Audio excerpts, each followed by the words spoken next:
Gracias. Thank you, Dennis. Representatives of the states present and United Nations agencies, migrant organization representatives and civil society. I'm here representing the Area Without Borders of South America and the Center for Legal and Social Studies, and I'm going to share with you the outcome of the regional consultation of São Paulo that took place a few weeks ago.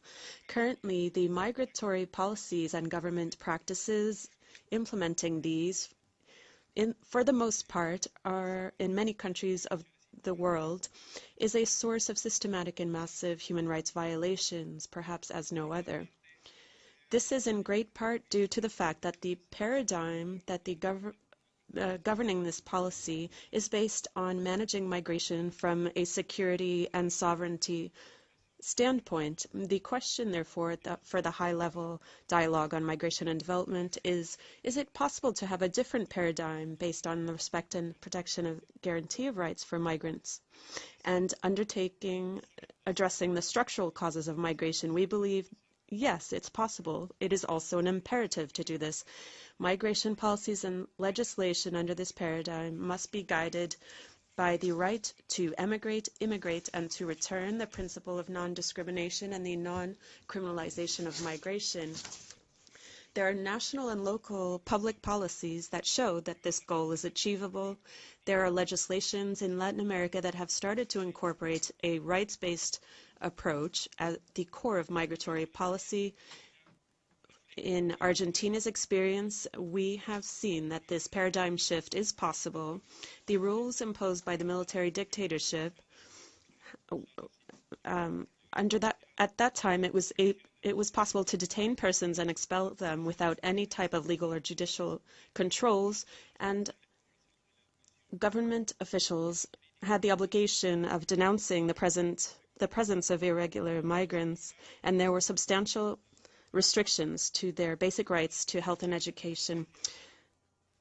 This was replaced by a new legislation to ensure the right to migrate and to regularize migration, equal access to social rights, to impose a review of policies to ensure that there is equal access to rights based on irrespective of nationality.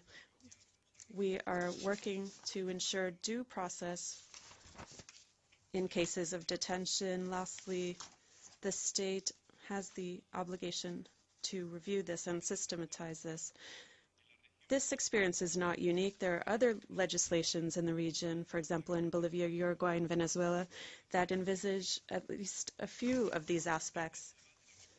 Currently, there is a migration reform in Brazil, and this has strategic importance in the region, and so we hope that this will be built upon elsewhere.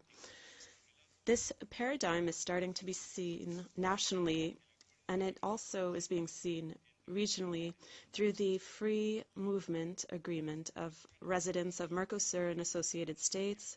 The bodies for the human rights protection in the region are contributing substantially to standards to extend the scope of the rights of migrant persons. Recently, we've seen initiatives in states in the region, those making up Mercosur,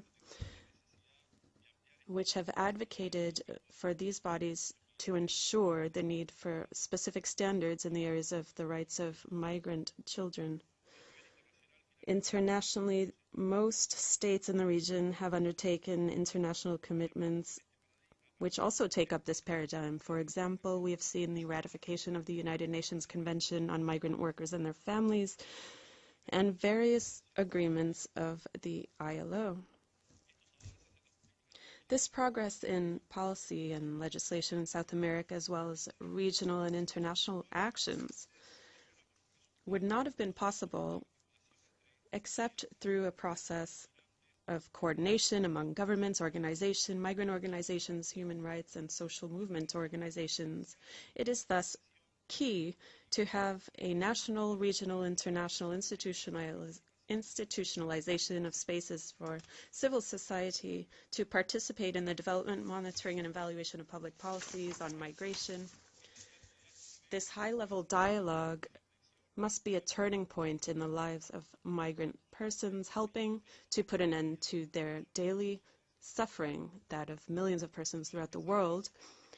To start with, it is imperative that the dialogue concludes a plan of action to specifically define the steps to take in order to leave behind the current paradigm, as its failure is obvious, and to make way for a new paradigm focused on human dignity. Thank you.